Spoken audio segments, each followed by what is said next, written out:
Hi, friends. I'm Amy Julia Becker, and this is Love is Stronger Than Fear, a podcast about pursuing hope and healing in the midst of social division.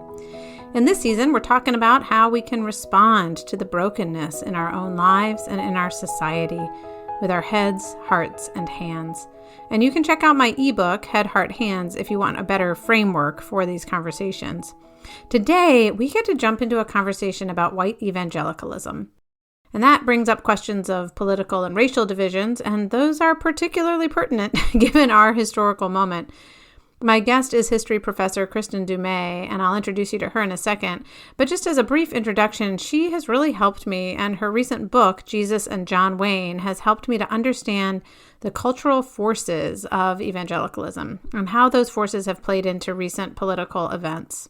I am someone who grew up as a Christian, and as a Christian within evangelicalism. So I got to be honest that this was a somewhat scary conversation for me to have, and it was a somewhat hard book for me to read, but I'm really grateful because I feel like I now have a better understanding of the history and the social forces that have contributed to many of our current national divisions. I do believe that understanding how those divisions arose will help me, will help us participate in healing those same divisions. So in today's episode, we get to talk about the events at the Capitol on January 6th. We talk about everyone from John Wayne to Phyllis Schlafly to Donald Trump, and we talk about what it might look like to move forward in love. Well, my guest today is Kristin Dumais. She's a professor of history at Calvin College and the author of a book that came out last June but is already in its third printing for reasons that I think are going to become clear. It's called Jesus and John Wayne, How Evangelicals Corrupted a Faith and Fractured a Nation. Kristin, thank you for joining us. Oh, thank you for having me. All right. So I've been hearing about your book for a couple of months now by friends who grew up in and around evangelicalism in America. And then it came up again, especially after the events on January 6th with the insurrection that happened at the U.S. Capitol. And knowing that that event had a lot of people who described themselves as evangelicals who either participated or who were present for the march on the Capitol, even if they weren't actually inside the building or storming the Capitol. And so it just brought my attention back to your book, and I'm really glad that I then took the time to read it and get a chance to talk to you today. And I have a lot of questions for you, but I wanted to start off just like framing our conversation because I know we don't have hours to talk. And I'd like to do, kind of a roundup of the history of evangelicalism in America, in 5 minutes or less. I mean, maybe not quite that, but, do some sort of big picture historical overview. And then obviously try to understand the implications of all of that for our present moment, and especially as we start to reflect on the Trump presidency and all it represents. But then I'd like to conclude by talking about what it might look like to heal from some of the divisions that we are really facing right now. But I thought before we got into all of that, I'd love to hear just a little bit about you personally, if you'd be willing to just tell us a little bit about yourself and your own faith tradition and how writing this book relates to who you are and where you come from. Sure. So I grew up in Sioux Center, Iowa, a very small town in Northwest Iowa in a conservative Christian community. A lot of people ask, are you evangelical? Were you evangelical? And it all depends on definitions. I grew up in an ethnic subculture, so Dutch Reformed. Mm-hmm. I'm a member of the Christian Reformed Church. My mom was a Dutch immigrant. And so I always kind of had one foot in, one foot out. I never identified as an evangelical. People in my tradition tended to identify over against evangelicals. But looking back, I can also see that I was deeply influenced by evangelicalism through the popular culture. So I grew up listening only to Christian contemporary music. We had one bookstore in my town and it was a Christian bookstore, right? And so, we listened to James Dobson on the radio in my home. And so I think that really influenced the approach that I took to the history of evangelicalism, understanding that evangelicalism is not purely a set of theological beliefs. It's not based even on church attendance, where you go to church. It's I came to see it as how deeply you are immersed in the evangelical subculture, in this evangelical consumer culture, how much your religious, cultural, and political values are shaped by this broader culture. So, and at some point you decided, and I'm going to actually do the research to link all those things together, going back really about 100 years. Yeah. Yeah. So the book itself, the idea for this research goes back a long time, more than 15 years. And I wasn't primarily interested in writing a history of evangelicalism, but my attention was drawn to ideas of evangelical masculinity. And so this was back in around 2005, 2006. And I had been lecturing at Calvin in a class on US history on Teddy Roosevelt. And I was showing my students how masculinity worked in history, how it could be linked to American power, to empire, to religion, to economic shifts, and all sorts of things. And after that class, a couple of male students came up to me and said, "Professor Dumais, there's this book you have to read." And it was John Eldredge's Wild at Heart. And I listened to them, I opened it, and the book opens with a quote from Teddy Roosevelt and goes on to sketch a very militaristic conception of Christian manhood. Right. This was the time of the Iraq War. And we were seeing all this survey data about how evangelicals embraced the war, preemptive war in general, condoned the use of torture. And so I just started to ask, as a historian trained in gender, what might one have to do with the other? And so that was a long time ago. And I ended up setting the project aside for various reasons. And I picked it up again in the fall of 2016. And it was at that point when I picked the research up again that I realized I was really backing into these broader questions of what is evangelicalism? How does evangelicalism work? How is authority structured? And what does this look like really at the popular level? So this is a history of evangelical popular culture and really kind of the consumer side of things. What does it look like for ordinary people? Well, and that kind of brings us to your title. And I'll say, when I first heard this title, Jesus and John Wayne, I was confused because I didn't actually understand with some implicit or automatic response why those two figures would be held together in a book about American evangelicalism. And honestly, I was a little skeptical. I was like, okay, what shortcut is she taking? And why? I mean, I don't buy it. So first of all, I'm going to apologize for the skepticism because you did convince me. And I do think it's a bit of a shortcut, but a helpful one, like a way to actually frame in a very short way what you're talking about when it comes to both the masculinity and the militantism and of evangelicalism as it has developed in the United States. So I'm wondering if you can do a little bit of a history lesson for us, maybe using John Wayne as a touch point over the course of, what did you learn about Jesus and John Wayne specifically as you looked at this history? Yeah, so I did not set out to write a book about John Wayne, not at all. I was surprised as you are. So, and it is a bit of a short title, has to do a lot of things. And this is also a trade book. So I've always considered this my book about white evangelical masculinity and militarism. Mm-hmm. But early on in the titling process, the publisher made clear that as a trade book, we were not allowed to use the words masculinity or militarism in the title because they were too long. So you can see the dilemma. So so we ended up having to get a little creative. I mean, I had already kind of landed on Jesus and John Wayne. And the way that happened is, when I looked at John Eldredge's book, and then I looked at all the other literature on evangelical masculinity that was just bubbling up at the time, right? Eldredge's book sold more than 4 million copies. So it really spawned this cottage industry.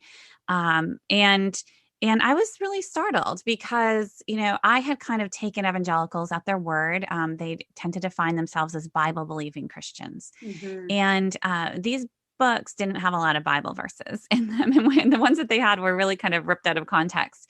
And instead, they looked to Hollywood heroes for models of quote unquote Christian masculinity.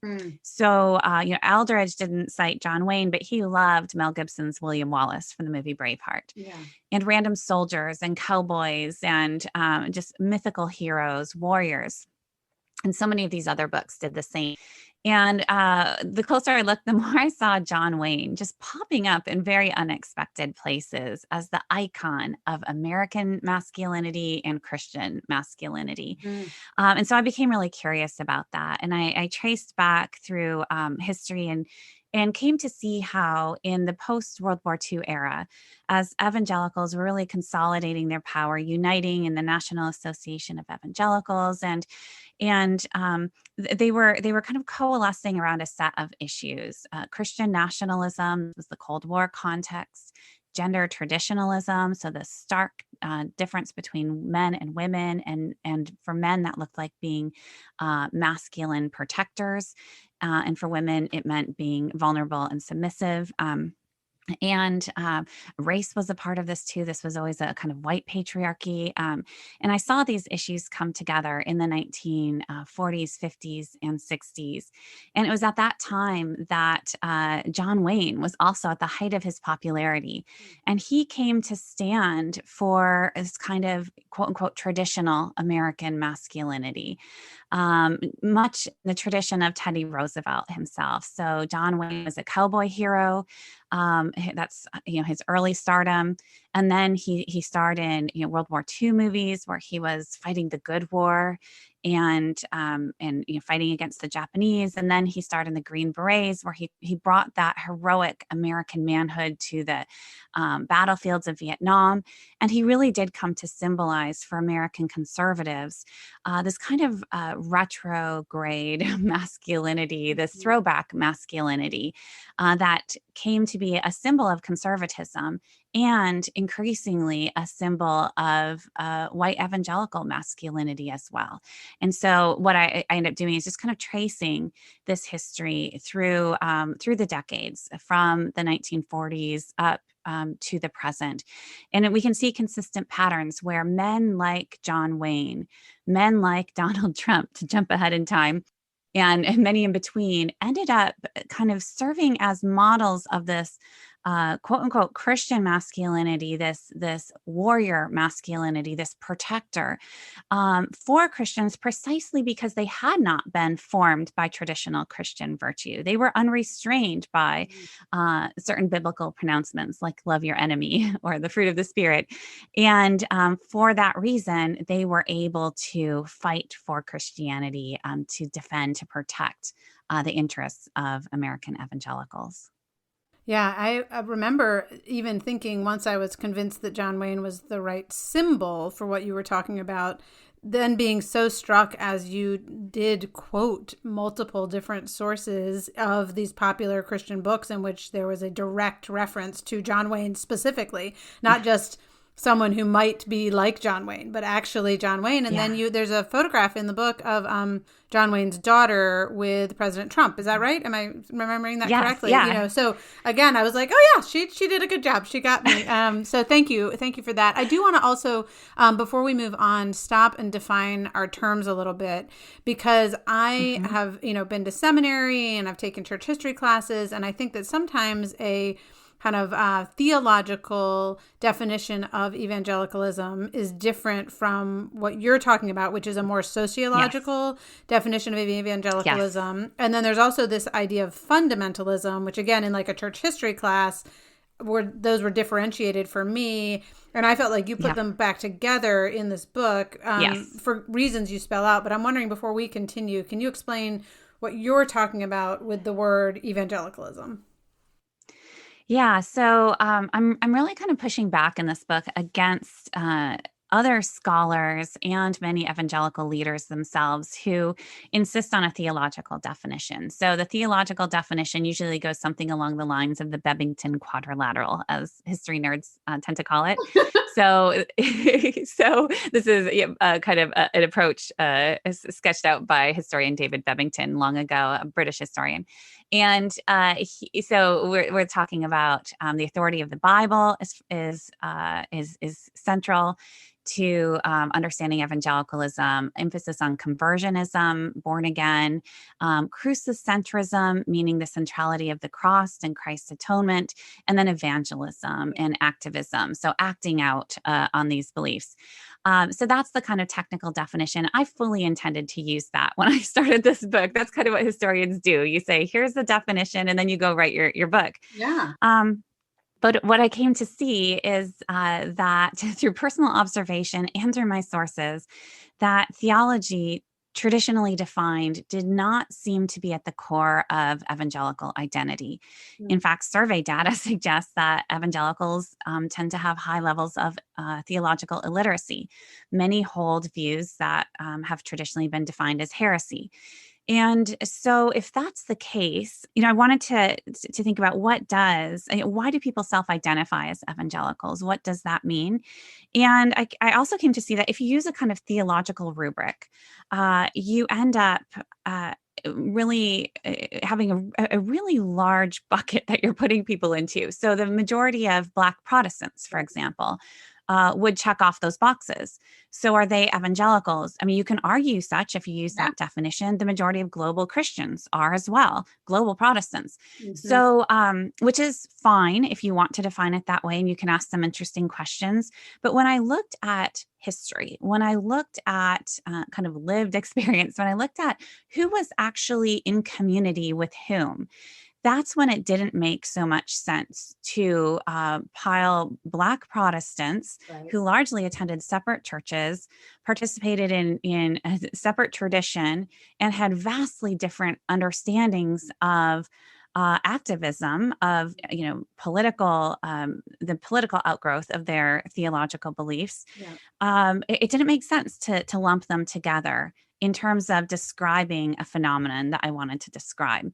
And so that's why actually the subtitle of my book is How White Evangelicals Corrupted a Faith and Fractured a Nation, because I'm talking specifically about white evangelicalism.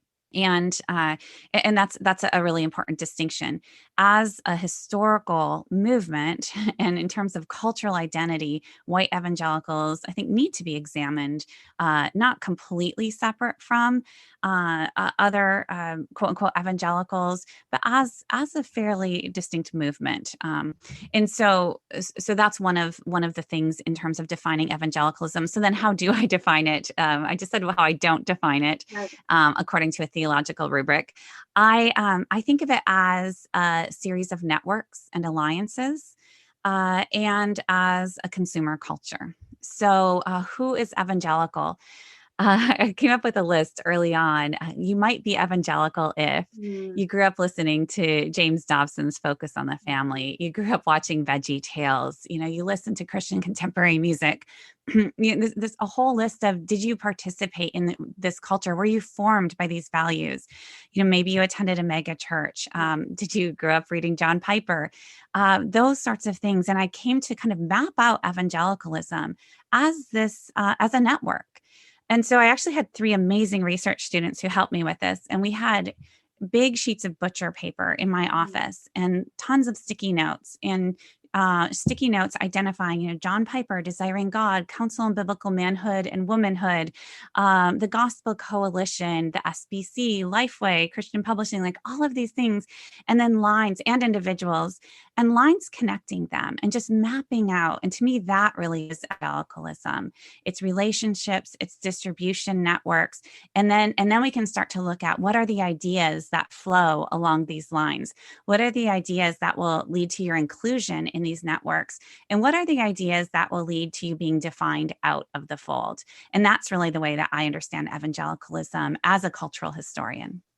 Yeah, thank you for that. That's really helpful. And I'm finding it so interesting that with this book sitting in front of me, I did not include the word white in the subtitle, just when I was saying it earlier, because I think there is, even for me, having grown up with the word evangelicalism, and I remember learning that it comes from the Greek evangelion, which means bearer of good news or bringing the good news. And I have wanted to think about if I am an evangelical, it's because I want to bring good news and the goodness of the gospel. But there is, I think, this very deep and often dark truth about white evangelicalism that you are really getting at in this book that apparently I am even now trying to shy away from a little bit in recognizing the racial undertones of the movement among evangelicals. Again, you've talked about the masculinity aspects of things as well as the militarism. And you do a great job of tracing all of those different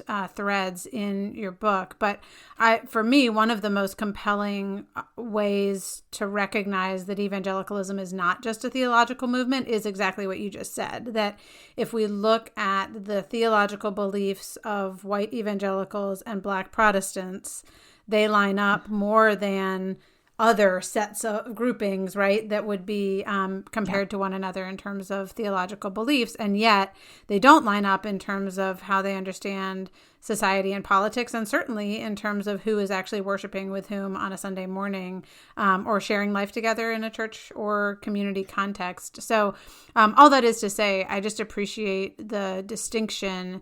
And I think I have become convinced that to simply define evangelicalism in theological terms is not only false, like it's just not true to what is happening, but actually can be really unhelpful in addressing some of these problems and trying to figure out what it might mean to, rectify some of them. So thank you for that.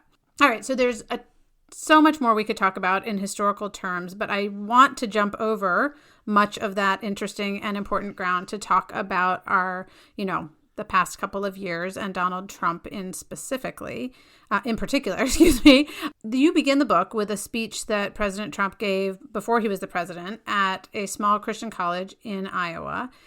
And then you end by returning to President Trump's election and the overwhelming support that he carried both in the primaries and then throughout his time as president and to this day among self-described white evangelicals. And so there are many people in the media, and that included people who would call themselves evangelical. I think you would distinguish them as evangelical elites. That phrase comes up a few times in the book.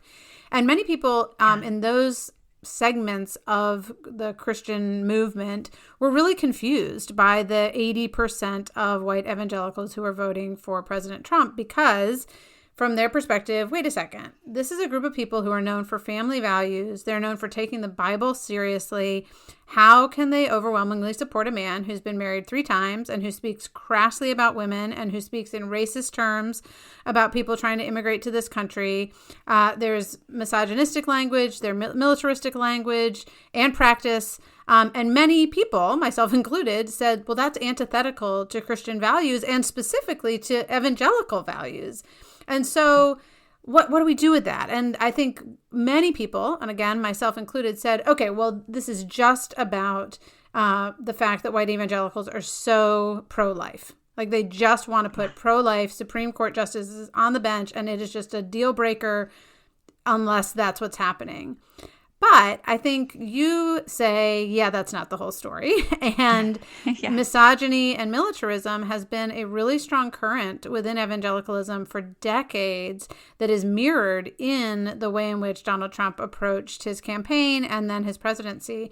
So I'm wondering if you can just speak again. You've said a little bit about this, but connecting those dots specifically about the masculinity, but really the dominant male who is a militaristic voice and the racism aspect of that as well, as far as the history of evangelicalism and why white evangelicals supported Donald Trump really that I think your research would have suggested that was predictable, not surprising. Yeah. So I'd love for you to speak to that a bit. Sure. So yes, many as white evangelical support for Trump became visible, and it started to manifest already in 2015, and I think that's important because yes, Trump embraced pro-life views, but so did every other Republican candidate during the primary season, and yet evangelicals were critical to elevating Trump above those other evangelicals,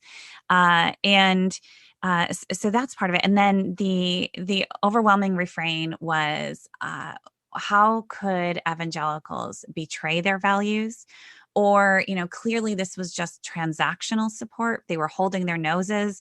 And Jesus in John Wayne really pushes back against all of those explanations. And it does by looking at this history and by interrogating what was actually meant and is actually meant by something like family values politics. And so let me step back a minute because, I said more than 15 years ago, I started researching evangelical masculinity and militarism. And then I set it aside partly because what I was finding was so distressing. It was crass. It was misogynistic. It was deeply disturbing. And related to that, I couldn't tell, is this fringe or is this mainstream? Right. If I'm going to spend years of my life looking at this really depressing material, to what end? And then I had other projects going on. I had to finish a book. I had 3 children, and I kept meaning to come back to it. But it was in the weeks after the Access Hollywood tape released when we saw evangelicals, a handful, slightly waver in their support. This was, in October 2016, and then right back, supporting him despite everything. And that's when it dawned on me, because in the ensuing decade, from when I set the project aside, I still kept track of some of these guys who were the proponents of this militant Christian masculinity. And one after another, I saw them become embroiled in scandal, abuse of power, and sexual abuse. Right. And so in the days after the Access Hollywood tape released, it dawned on me. I thought we saw evangelicals continue to back Trump, and I thought we have seen this before.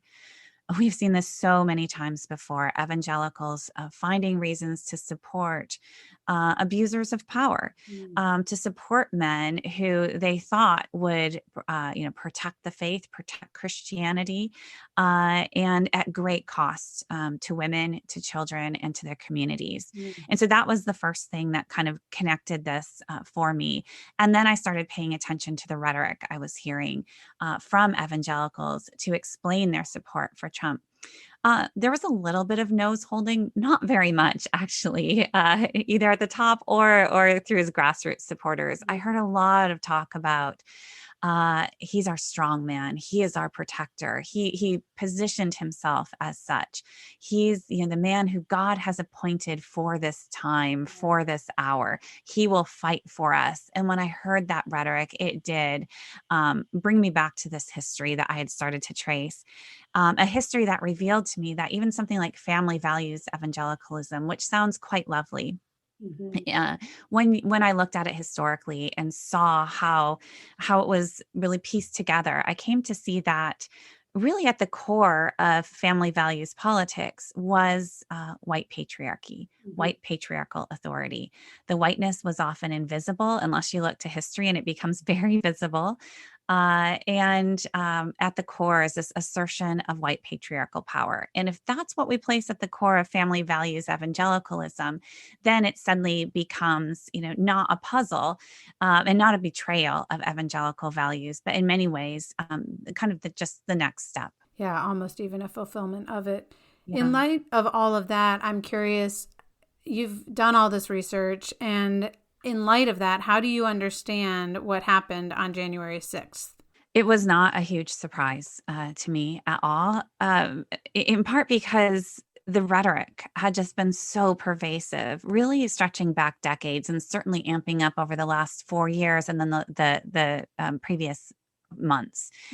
Rhetoric in evangelical circles and conservative circles of needing to fight, needing to battle for what was right, just enormous distrust that was spreading. And I knew that many conservative evangelicals had been steeped in this cultural ideal of warriors, that God appointed men to fight for faith, family, and nation.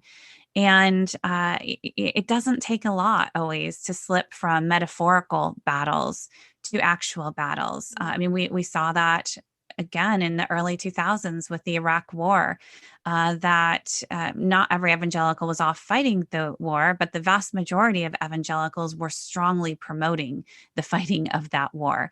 And so there's always been a connection between kind of the rhetoric of warrior masculinity and actual battles that are being fought.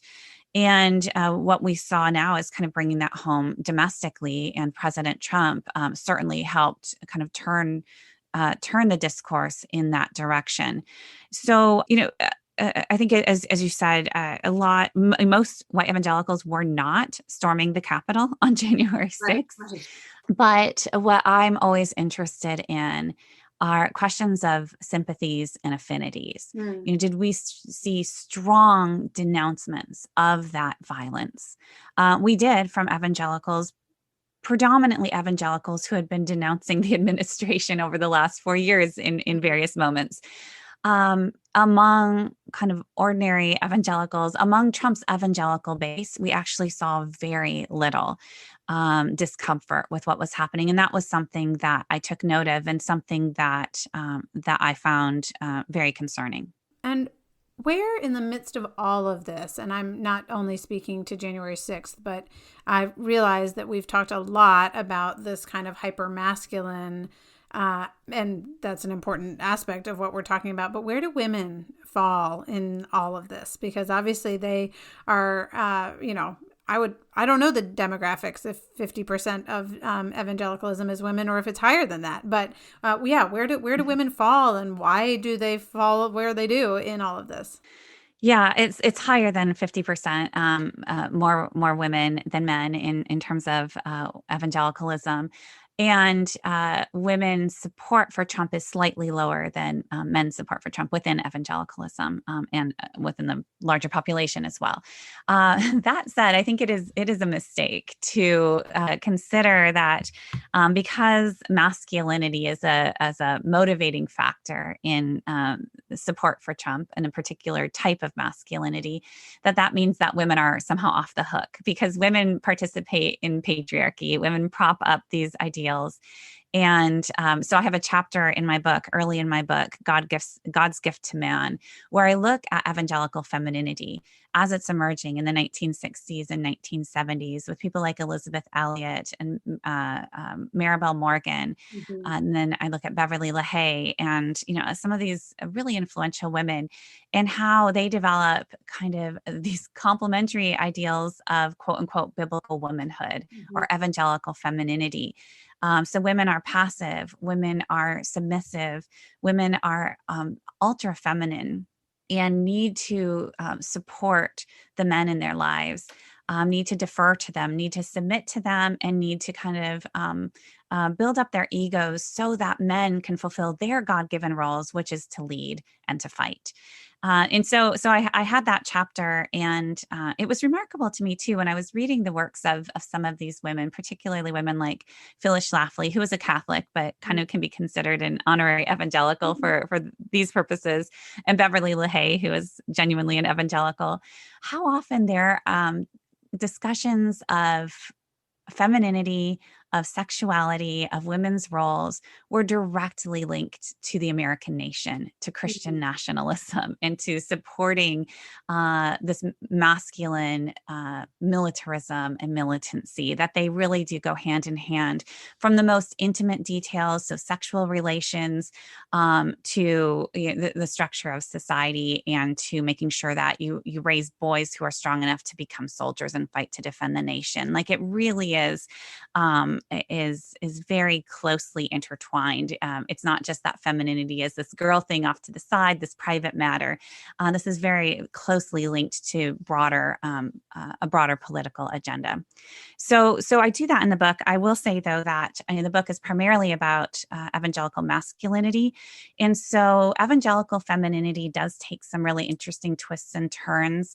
It evolves alongside this masculinity. I kind of dropped that narrative because of time and space limitations, but I am excited to say that my next book will pick that up. So my next book is a book on the cultural history of white Christian womanhood, and it has a title, and it's called Live, Laugh, Love. Oh, wow. That's great. Well, how exciting. We'll have to talk about that one once it comes out. Yes. Yeah, I think, and it is interesting for me because I'm someone who I think had one foot in evangelicalism for all of my life as a Christian, although I was raised in mainline Protestant churches, and because I went to secular and kind of highly intellectual schools, was not in the midst of that Christian culture. Like, I knew that it was weird that I listened to Christian music on the occasions that I did. And I knew about Wild at Heart because people were quoting it to me, but I didn't actually read it. Like, so it was funny reading your book because I'm like, I recognize so many of these. And like, I did go to a church where like James Dobson's little, advice for the week was one of the bulletin inserts, but my parents were not listening to him on the radio. So it was like this in and out thing. And I think I'm sure I'm not alone in that. And I'm sure I'm not alone in many people who grew up with any connection to the Christian subculture in America for the past, 20 to 50 years could pick up this book and say, oh yeah, I know those people. And there's a lot of Americans who've never heard of them. Like, there was this celebrity status to somebody like John Eldredge. And yet, 4 million people read the book, and yet a whole swath of American culture who has never heard of the man. I'm curious, so we've talked a bit about the history. We've talked about how this has led in some not surprising to you, at least, ways to whether it's President Trump's election or even to January 6th. But I want to turn just for the end of our time to talk about how people can, well, I guess let's say this. The first thing is to name that all of this has amounted to a fair amount of social division and political division, like increasing polarization as opposed to bridge building, right, within our culture. And one of the things I am most concerned about is asking, what does it mean to identify the harm that is inherent within social division? And I think you've spoken to that, both the harm within the church itself, as we think about just this divorce that, in terms of segregated Sunday mornings, or even the more mainline and more liberal strands of Christianity and the more conservative. And, we can talk about divisions all day long within the church itself. But then there are the divisions and politicization and polarization of our nation more generally, and the ways in which evangelicals have participated or contributed to that.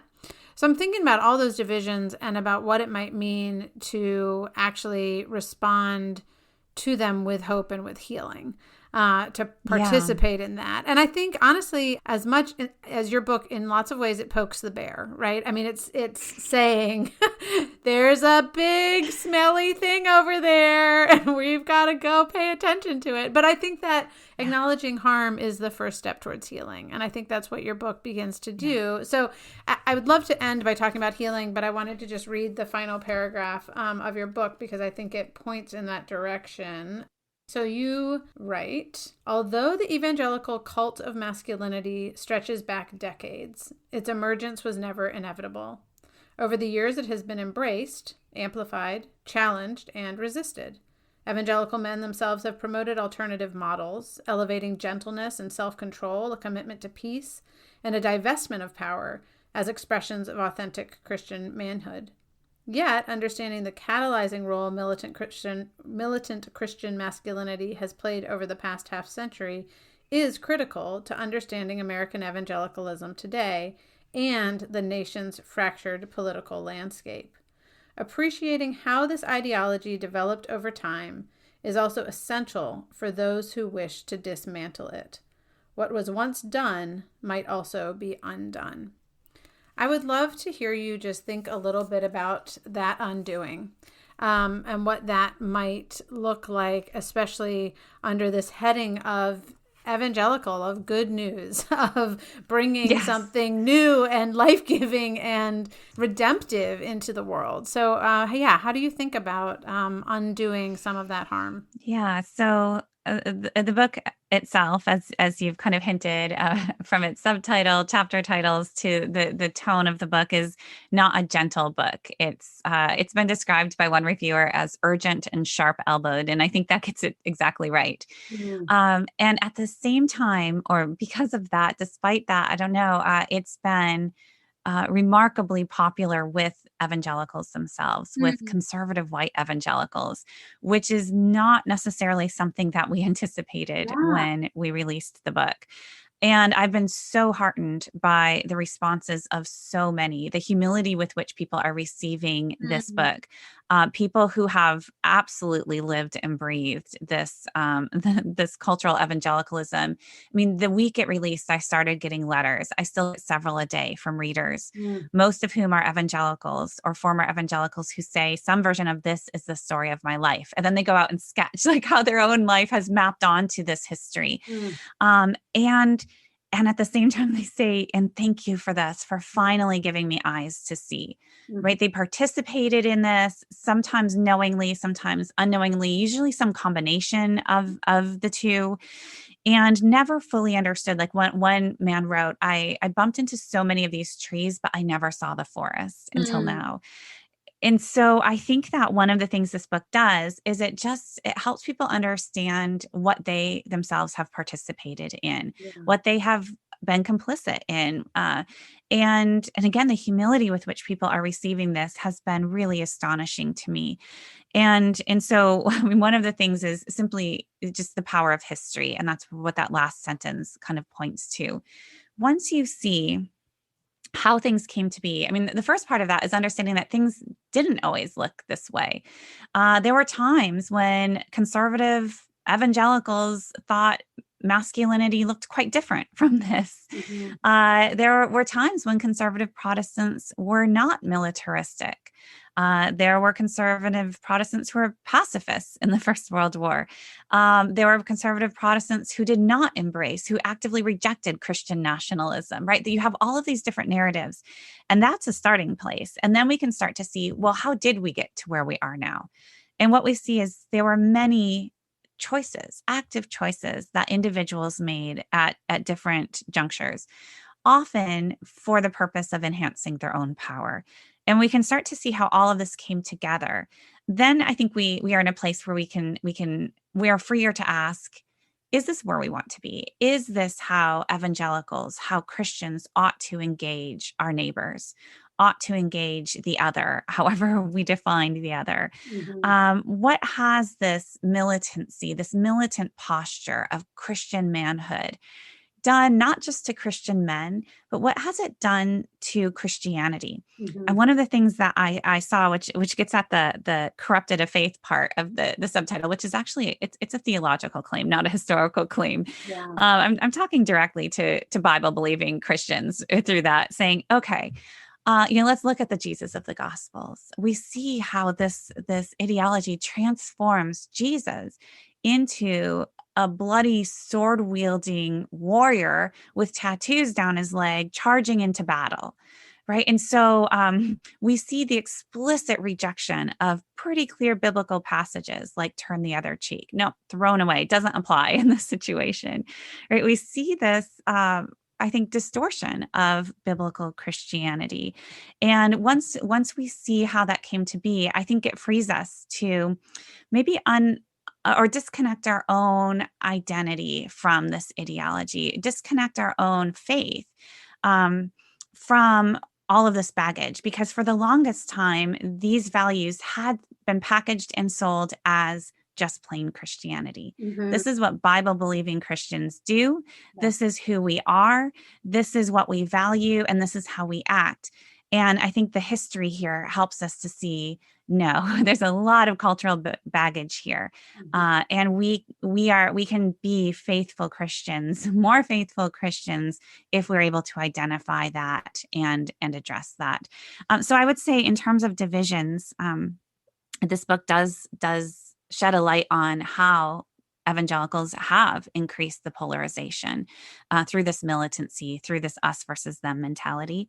I've also been fascinated to see how the reception of this book has been, I've seen the redrawing of lines.